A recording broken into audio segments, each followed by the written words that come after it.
మహాభారత యుద్ధంలో కౌరవులందరూ మరణించారు. కాని 100 మంది సోదరులలో యుయుత్సుడు మాత్రం ప్రాణాలతో మిగిలాడు. అంతేకాదు, పాండవుల తరువాత హస్తినాపుర బాధ్యతలను స్వీకరించిన కీలక వ్యక్తి కూడా అతనే.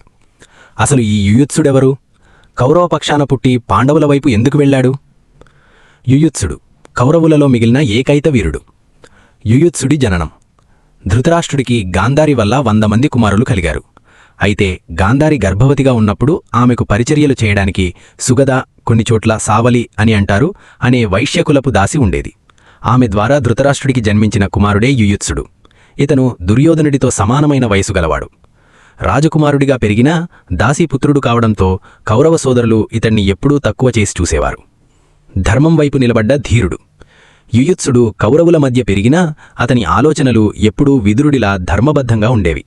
ద్రౌపది వస్త్రాపహరణం జరుగుతున్నప్పుడు సభలో ఉన్న పెద్దలందరూ మౌనంగా ఉన్నా విదురుడితో పాటు యుయుత్సుడు కూడా గట్టిగా వ్యతిరేకించాడు. పాండవులకు జరుగుతున్న అన్యాయాన్ని అతను భరించలేకపోయాడు. యుద్ధరంగంలో సంచలన నిర్ణయం. కురుక్షేత్ర యుద్ధం మొదలయ్యే ముందు ధర్మరాజు రథం దిగి కౌరవసేన వైపు నడుచుకుంటూ వెళతాడు.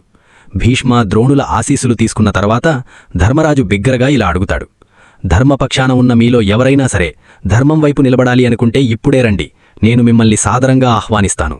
ఆ మాట విన్న వెంటనే 100 మంది కౌరవ సోదరులలో కేవలం యుయుత్సుడు మాత్రమే తన ఆయుధాన్ని పక్కనపెట్టి సోదరులను వదిలి పాండవుల వైపు నడిచివచ్చాడు.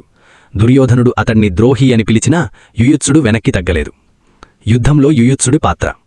పాండవుల పక్షాన ఉండి యుయుత్సుడు వీరోచితంగా పోరాడాడు. ముఖ్యంగా కౌరవసేనకు అవసరమైన సమాచారాన్ని, వ్యూహాలను అందించడంలో పాండవులకు చేదోడు వాదోడుగా ఉన్నాడు.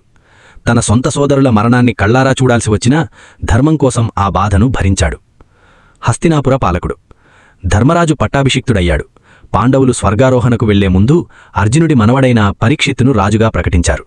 కాని పరీక్షిత్తు చిన్నవాడు కావడంతో రాజ్యాన్ని పర్యవేక్షించే బాధ్యతను, అతనికి రక్షణగా ఉండే బాధ్యతను రీజెంట్ ధర్మరాజు యుయుత్సుడికి అప్పగించాడు. అలా కౌరవ వంశంలో పుట్టినా తన ధర్మం వల్ల హస్తినాపురానికి మార్గదర్శిగా నిలిచాడు. యుయుత్సుడి పాత్ర ఇచ్చే సందేశం.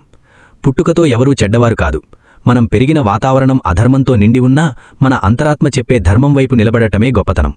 తన తండ్రి, సోదరులు తప్పు చేస్తున్నారని తెలిసి వారిని వదిలిపెట్టిన యుయుత్సుడు నిజమైన ధైర్యశాలి. మహాభారతంలో ఇలాంటి అరుదైన పాత్రల గురించి మరిన్ని వీడియోలు కావాలంటే లైక్ చేయండి మరియు మన ఛానల్ని సబ్స్క్రైబ్ చేసుకోండి.